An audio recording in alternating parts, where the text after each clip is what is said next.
Hola, hola chicos, buenas noches, queridos estudiantes de Urantia desde cero. Qué alegría poder encontrarnos nuevamente, pero esta noche haremos algo diferente. Hoy no venimos solamente a estudiar, hoy venimos a celebrar el 21 de agosto. Queremos recordar el nacimiento de Jesús de Nazaret. Y por supuesto desde el Centro de Estudios del Libro Urantia Villarrica, Chile, casi al fin del mundo, queremos hacer algo muy especial. Viajar juntos más de 2000 años atrás y volver a mirar aquella historia. Pero esta vez desde la perspectiva que nos entrega el libro de Urantia.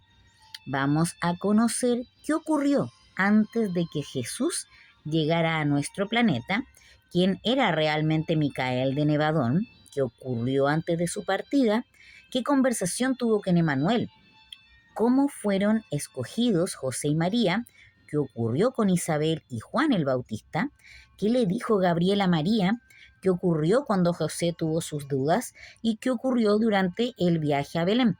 Finalmente, como realmente aquel nacimiento fue. Y también vamos a descubrir algunas diferencias fascinantes entre el relato de Urantia y la tradición que hemos recibido durante siglos. Así que, queridos amigos, bienvenidos hoy a esta celebración. Feliz cumpleaños, Jesús Yesiay. Y antes de comenzar, por supuesto, hay que hablar de cuándo nació Jesús. Porque antes de comenzar esta historia, quiero que hagamos una pregunta muy sencilla. ¿Cuándo fue que nació realmente Jesús? Porque hay muchas especulaciones. Durante siglos hemos aprendido que Jesús nació el 25 de diciembre, pero el relato del libro Urantia entrega una fecha extraordinariamente precisa, el 21 de agosto del año 7 antes de Cristo al mediodía. No dice simplemente agosto, no dice aproximadamente agosto, dice 21 de agosto y además nos entrega la hora, al mediodía. Y aquí aparece una pregunta fascinante. ¿Por qué el libro sitúa el nacimiento en el año antes, 7 antes de Cristo? Para entenderlo, tenemos que mirar nuestra propia manera de contar los años, porque nuestro calendario no fue establecido en el momento del nacimiento de Jesús. Fue elaborado posteriormente en el siglo VI. El monje Dionisio el Exiguo desarrolló el sistema de cálculo que terminó dando origen a nuestra numeración de los años en relación con Cristo, pero cometió un desfase en sus cálculos. Y además existe un detalle fundamental. No existe un año cero en realidad. Pasamos directamente del 1 antes de Cristo al 1 después de Cristo.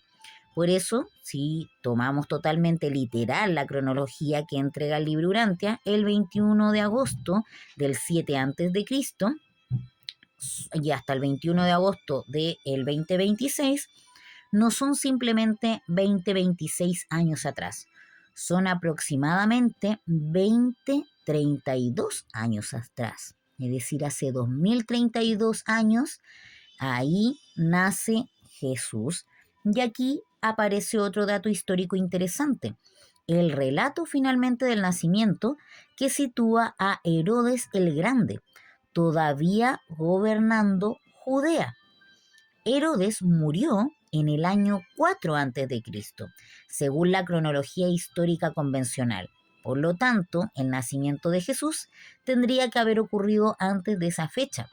Esto nos permite comprender por qué el año 1 de nuestra era no necesariamente corresponde al año real del nacimiento de Jesús. Y aquí tenemos otra coincidencia que resulta muy interesante. En las investigaciones de J.J. Benítez, especialmente en el universo de Caballo de Troya, aparece también una fecha extraordinariamente cercana, el 21 de agosto del año -7 al mediodía. Es decir, mismo año, mismo día, misma hora incluso. Son fuentes completamente diferentes y no debemos confundirlas, pero la coincidencia es sin duda llamativa. Y entonces podemos comenzar a preguntarnos, ¿qué ocurrió realmente en el año 7 antes de Cristo? ¿Por qué la historia comienza en Belén? Ni siquiera comienza en la tierra, comienza mucho antes, comienza en Salvington, la capital de nuestro universo local de Nevadón. Y ahí encontramos a alguien que todavía no conocemos como Jesús. Era su nombre entonces Micael de Nevadón. Y Micael era el hijo creador de Nevadón, el soberano de nuestro universo local. Y había llegado el momento de realizar su séptimo y último auto-otorgamiento. Ya había pasado por 6 experiencias anteriores, pero esta sería completamente diferente, porque ahora no aparecía como un ser celestial adulto, no aparecía como un ser plenamente desarrollado, no vendría con todo el poder de la autoridad que poseía como hijo creador. Esta vez Micael iba a convertirse en un mortal, y no simplemente como un mortal adulto. Iba a comenzar desde cero, desde el principio como un bebé. Y el documento 120 nos permite acercarnos a un momento muy íntimo de Micael antes de partir, cuando se reunió con su hermano paradisiaco, Emanuel, su hermano mayor y consejero del paraíso. Micael ya había decidido que Urantia sería el escenario de su último autotorgamiento. Había hablado con Gabriel y había entregado las responsabilidades administrativas. Y ahora estaba frente a Emanuel. Y Emanuel sabía perfectamente lo que significaba aquella decisión. Micael iba a abandonar temporalmente la administración directa de su universo y tendría que vivir como vive una criatura. Emanuel le explicó algo fundamental. Esta vez tendría que renunciar voluntariamente al apoyo especial que podía recibir de las criaturas de su propia creación. Tendría que confiar en su Padre del Paraíso y tendría que vivir la experiencia humana desde dentro, crecer, aprender, trabajar, relacionarse, sentir hambre, incluso cansancio y dolor, por supuesto también alegría, y vivir como un verdadero ser humano. No podía simplemente utilizar su poder de creador para resolver los problemas de su vida mortal. Después de recibir al ajustador del pensamiento, debería abstenerse de utilizar deliberadamente sus prerrogativas superhumanas para alcanzar objetivos personales. Su misión era vivir aquella vida como un hombre. Y Emanuel le dio también consejos para su vida familiar. Le indicó que debía respetar las costumbres normales de la sociedad de su época, que debía vivir una vida familiar y comunitaria acorde con su pueblo. Y hay un detalle particularmente interesante. Emanuel le señaló que aunque el matrimonio habría sido honorable y compatible incluso con su autotorgamiento, sí se le exigía una disposición desde el paraíso que impedía que un hijo del paraíso dejara descendencia humana en el planeta de autotorgamiento. Por eso Jesús no tendría hijos propios. Estaba, se puede decir, prohibido, es una regla. No porque el matrimonio fuese considerado malo, sino porque formaba parte de las condiciones de aquel autotorgamiento. Emanuel también le aconsejó que no interfiriera innecesariamente en la evolución política económica de Urantia, que su principal tarea debía ser espiritual y que debía enseñar, inspirar, liberar espiritualmente al humano, y que no debía dejar detrás de sí escritos personales ni crear una estructura religiosa formal que pudiera, por ejemplo, convertirse posteriormente en un objeto de culto. Eso fue una petición de la fuente, o un consejo en realidad. Todo aquello tenía un propósito. Micael debía revelar al Padre y debía hacerlo como hombre. Entonces llegó el momento de partir.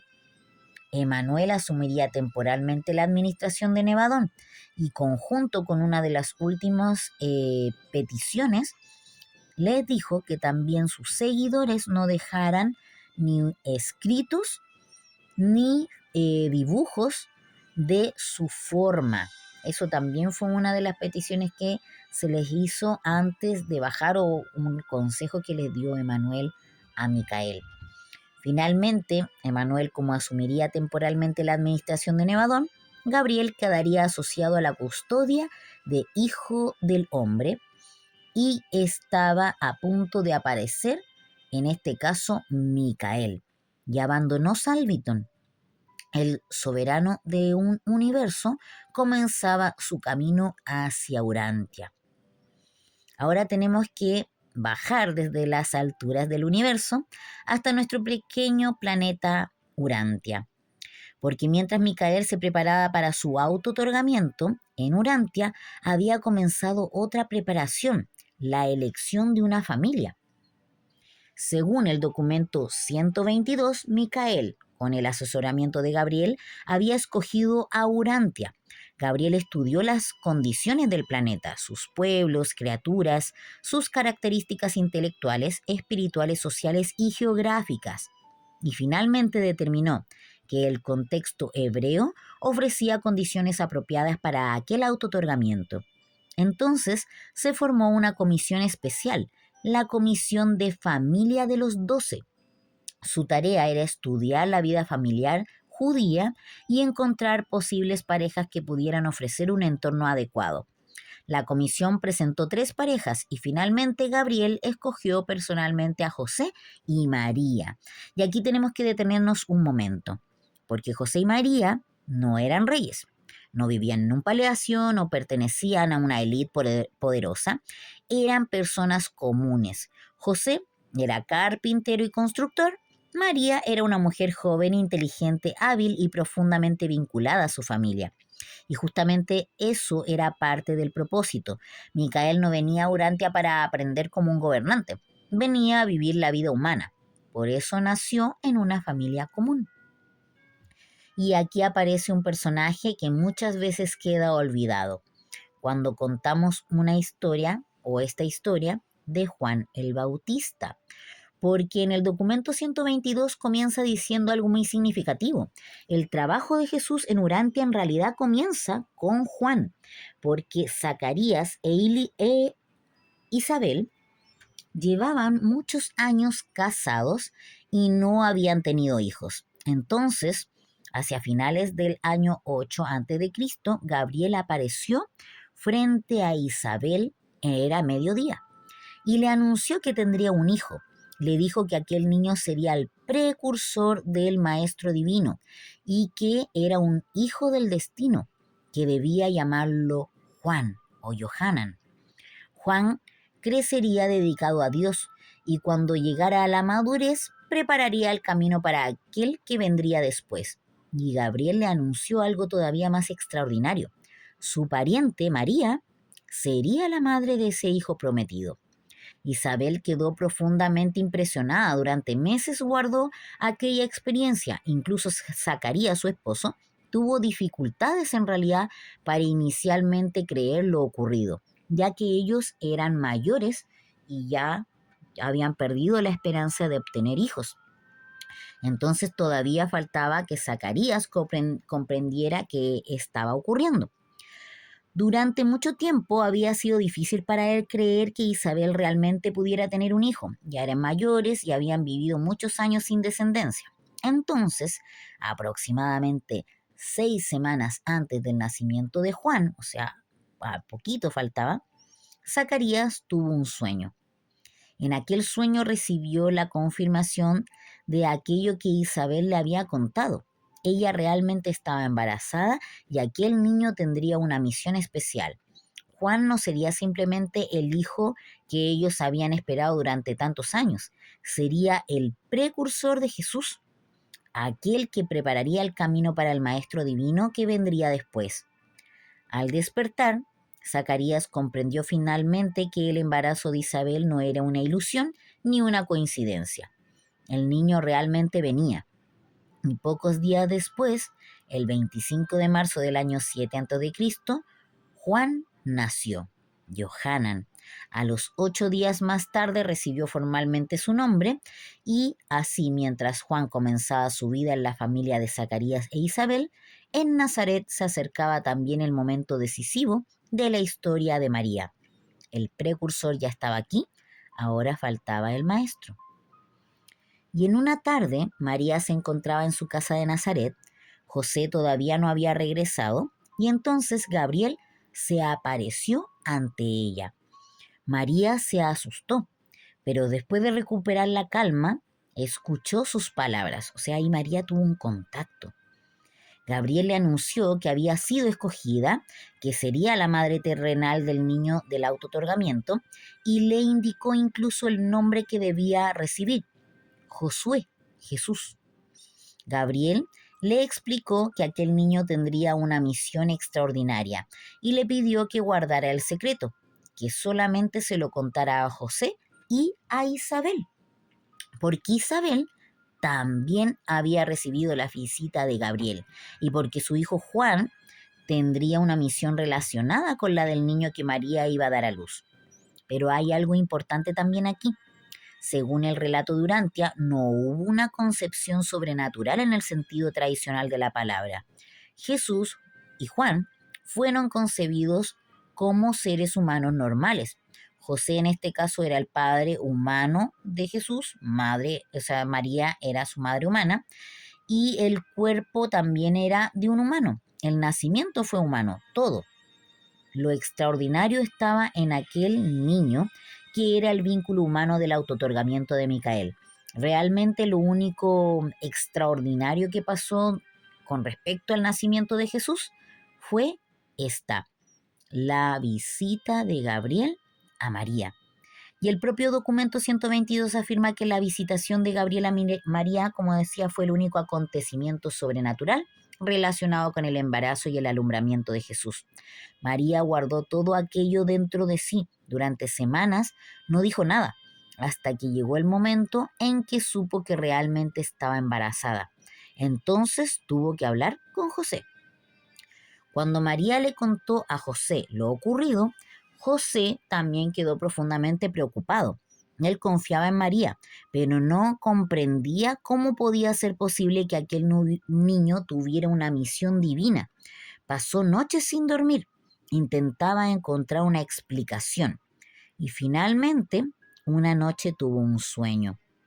En ese sueño apareció un mensajero celestial y le habló del niño que María iba a tener. Le dijo que aquel niño sería una gran luz para el mundo, que en él estaría la vida y que su vida sería luz para la humanidad. José despertó transformado. Desde entonces ya no volvió a dudar de María. Lo que dudaba de ella era más que todo creerle que si se le había aparecido este ser y lo que le había contado, que iban a tener el niño del destino. Y hay otro detalle fascinante. En ninguna de estas visitas Gabriel les dijo a María o José que Jesús sería un rey político. Ojo, ni tampoco les presentó la misión de Jesús como la liberación política de Israel. El propio documento 122 recalca que Jesús no venía como el Mesías político que muchos judíos esperaban. Su misión era mucho más amplia. Sería para todos los pueblos. Y después de todo aquello, María quiso encontrarse, por supuesto, con su parienta Isabel. Gabriel había hablado con ambas y ambas sabían que sus hijos estaban relacionados con aquella extraordinaria historia.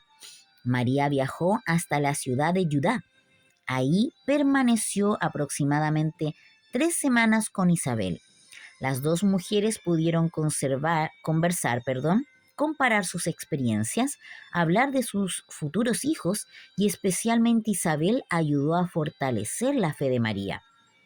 María regresó a Nazaret más convencida de su misión y mientras tanto el tiempo seguía avanzando.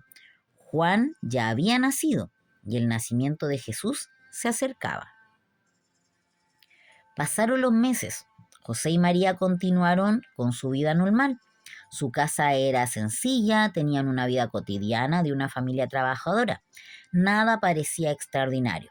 Pero dentro de María crecía un niño cuya llegada era conocida en los ámbitos superiores del universo. Entonces ocurrió algo que cambiaría el rumbo de aquella familia: el censo. En marzo del año 8 a.C., César Augusto había decretado un censo, pero en el territorio de Herodes el censo fue retrasado y terminó realizándose en el año 7 a.C. José debía registrarse en Belén. ¿Por qué? Porque pertenecía a una familia que era considerada parte de la casa de David. No porque José descendiera directamente de David, por una línea simple. En el documento 122 explica que su conexión con esa casa provenía de una adopción ocurrida generaciones antes, pero administrativamente eso era suficiente. José debía ir a Belén. María no estaba obligada a acompañarlo. José incluso intentó convencerla de que permaneciera en Nazaret, pero María insistió. Estaba embarazada y además no quería quedarse sola mientras José estuviera afuera. Así que finalmente decidió acompañarlo. Era la mañana del 18 de agosto del año 7 a.C. y José y María partieron a Nazaret. Tenían un solo animal de carga. María embarazada viajaba sobre él. José caminaba. El viaje comenzó y el primer día llegaron hasta las cercanías del monte de Gilboa. Acamparon junto al Jordán y ahí conversaron sobre el hijo que estaba por nacer. José imaginaba un maestro espiritual. María todavía pensaba en términos más cercanos al concepto judío de un Mesías. Al día siguiente, el 19 de agosto, continuaron y pasaron por la región del Jordán. Almorzaron cerca del monte Sartaba y por esa noche llegaron a Jericó. Ahí descansaron en una posada. Hablaron sobre Roma, sobre Herodes, el censo, sobre Jerusalén y al amanecer del 20 de agosto volvieron a ponerse en camino. Llegaron a Jerusalén antes del mediodía, visitaron el templo y después continuaron hacia Belén. Llegaron aproximadamente a media tarde y entonces apareció el problema. Belén estaba llena. Los viajeros habían llegado por el censo. La posada estaba completamente ocupada. José buscó alojamiento, preguntó, intentó encontrar algún espacio, pero no habían habitaciones disponibles. Finalmente encontraron un lugar destinado a viajeros y caravanas. Y aquí aparece una diferencia importante con muchas imágenes tradicionales. No tenemos que imaginar necesariamente un pequeño establo de manera aislado. El relato habla de espacios excavados en una roca debajo de la posada. Habían lugares destinados para los animales, había pesebres y también un espacio que había sido utilizado para almacenar grano. Había cortinas de lona y dadas las circunstancias, José y María consideraron que habían encontrado un alojamiento bastante bueno. José quería salir inmediatamente a registrarse, pero María estaba agotada, se sentía mal y le pidió que permaneciera junto a ella. José se quedó y aquella noche, el mundo no sabía lo que estaba a punto de ocurrir. Pero María estaba inquieta. José permanecía junto a ella. Ninguno de los dos durmió demasiado. Todo permanecía normal, pero en los ámbitos espirituales de Urantia todos sabían que aquel momento se acercaba. No había una multitud, no había una ceremonia, no habían reyes esperando, no había una celebración humana, había solamente una mujer, un hombre, un refugio humilde y un niño a punto de nacer.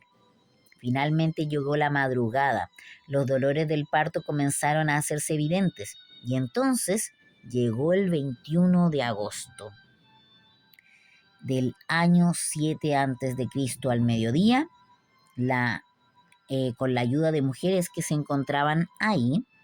María dio a luz a un niño varón, Jesús de Nazaret, María lo envolvió en las ropas que había llevado para una eventualidad como aquella y lo colocaron en un pesebre cercano. Y aquí está uno de los detalles más hermosos del relato. Jesús nació como nacen los demás bebés humanos. No apareció mágicamente, no descendió del cielo como un adulto, no llegó, porque Melquisedec así lo hizo, no llegaron rodeado de poder, no nació como un bebé indefenso, o sea, nació como un bebé indefenso solamente y necesitado de una madre. Y ahí ella estaba. Y Micael de Nevadón también, el creador de nuestro universo, viviendo como un niño humano. 8 días después fue circundado conforme a la costumbre judía y recibió formalmente su nombre, el nombre de Josué ben Josué, Jesús. Mientras Jesús nacía, ahora viene una imagen que personalmente encuentro muy hermosa, porque mientras María daba a luz, los seres espirituales de Urantia sabían perfectamente lo que estaba ocurriendo. Los serafines reunidos bajo a sus directores cantaron himnos de gloria sobre el pesebre de Belén. Pero los seres humanos no escucharon aquellos cantos. Nadie en la tierra escuchó aquella celebración del universo que sabía. La tierra no lo sabía. Esa imagen me parece extraordinaria porque mientras una pequeña familia humana descansaba en un lugar humilde, todo el universo espiritual sabía que acababa de comenzar una experiencia única. Y los pastores. ¿Qué pasó con los pastores? Y aquí tenemos que corregir una imagen que todos conocemos. La escena tradicional nos muestra pastores llegando inmediatamente aquella noche, pero el relato de Urantia dice algo diferente. No hubo pastores aquella noche. No hubo una multitud terrestre rodeando al niño. El nacimiento pasó prácticamente desapercibido. Jesús era simplemente un bebé, María lo cuidaba, José protegía a su familia y la vida continuaba hasta que aparecieron otros visitantes. En Mesopotamia había un grupo de hombres dedicados a la búsqueda religiosa. Habían recibido formación e información de un maestro religioso de su país. Aquel hombre había tenido un sueño y en ese sueño se le había informado que la luz de la vida estaba a punto de aparecer en la tierra, como un niño entre los judíos. 3 de aquellos hombres decidieron emprender la búsqueda. Llegaron a Jerusalén, buscaron y preguntaron, y cuando estaban a punto de regresar a Mesopotamia sin encontrar al niño, se encontraron con Zacarías, el padre de Juan. Y Zacarías les habló de su convicción, de que Jesús era el niño que estaban buscando, y los dirigió entonces hacia Belén. Los 3 hombres llegaron finalmente hasta Jesús, pero había pasado tiempo. Jesús ya tenía casi 3 semanas de edad. No llegaron entonces la misma noche del nacimiento y dejaron sus ofrendas junto a María. Por eso la imagen tradicional de 3 reyes arrodillados frente al recién nacido no corresponde exactamente al relato de Urantia. No eran reyes, no llegaron esa noche y no llegaron siguiendo una estrella. Y aquí aparece uno de los detalles más fascinantes también de toda la historia. La estrella de Belén. Durante siglos hemos escuchado hablar de esa estrella de Belén, pero el documento 122 dice expresamente que ninguna estrella guió a aquellos hombres hasta Belén. Entonces, ¿de dónde salió la estrella? El libro nos entrega una explicación fascinante. El 29 de mayo del año 7 a.C. ocurrió una extraordinaria conjunción de Júpiter y Saturno en la constelación de Piscis. No fue una sola, hubo otra también el 29 de septiembre y otra el 5 de diciembre, todas el mismo año. Y el libro explica que estos acontecimientos astronómicos completamente naturales terminaron formando la tradición posterior. Con las generaciones, aquella serie de fenómenos celestes terminó asociándose con el nacimiento de Jesús y nació la historia de la estrella de Belén. Aquí podemos introducir también una segunda investigación, porque J.J. Benítez ha planteado una interpretación muchísimo más extraordinaria. Benítez no considera que una conjunción planetaria explique por completo la descripción tradicional de la estrella.